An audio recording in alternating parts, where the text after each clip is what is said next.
So in this little video, we're going to talk about tithing, which is a funny kind of word. It's an old English word, but you'll see it all the way through the Bible.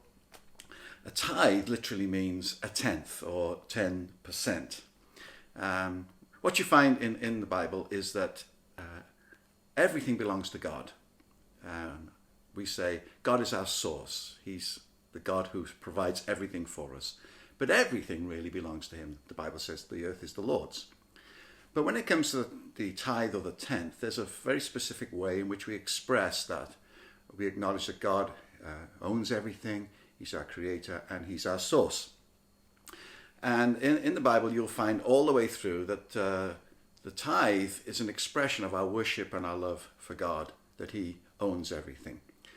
So what you'll find is instances where Abram, for instance, when he worshipped God, he brought God 10% or a tithe of everything that he had. No one told him to do that, but he did it because he loved God and worshipped him. Then you find in the scriptures that it's kind of laid out the principles of what we do. So the basic thing, first of all, is to understand that we don't give God a tithe. We bring it to him. It belongs to him. If I can let's take an example, for instance. If your salary, let's say you have a monthly income of £2,000. That's what you're paid for your job.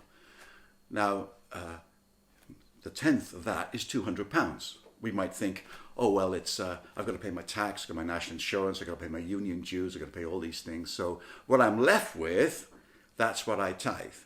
But no, my income, what I receive for my work is £2,000. So the tithe is £200. So we say we tithe on our gross income.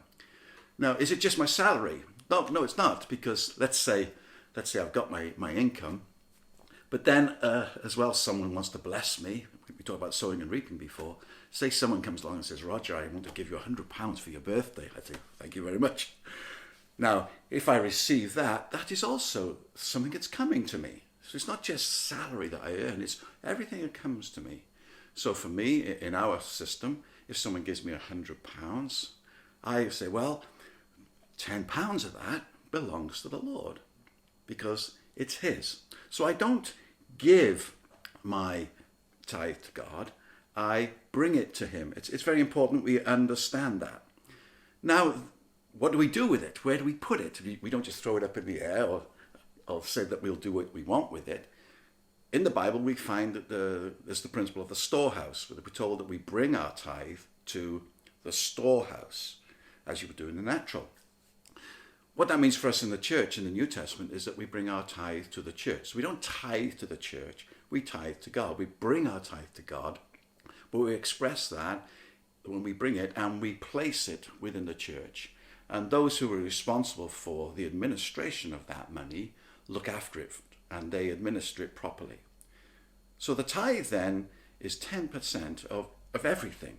If I have an inheritance, I inherited from my mother when she died, I tithed that. What's it used for? Well, the tithe is used for people. Everywhere in the scriptures you use it, it's for people. It's not for things. It's to help the poor. It's to help those who are what we call full-time in ministry, who have to give up their jobs to serve the Lord in that way. To help people who are in need or to be blessed. It's specifically used to help people. So we don't touch it for projects to build buildings and things like that. The tithe belongs to God. A friend of mine often says, don't get caught with God's money in your pocket. And that's the principle of the tithe. I'm not giving it to God, what is mine. I'm just saying, Lord, this belongs to you, and I'm bringing it to you. And once I've brought it to you, that's it. Then I've got 100% of what I got left. So I haven't got just 90%. I've got 100% of what belongs to me. And we'll talk about that next time when we talk about offerings.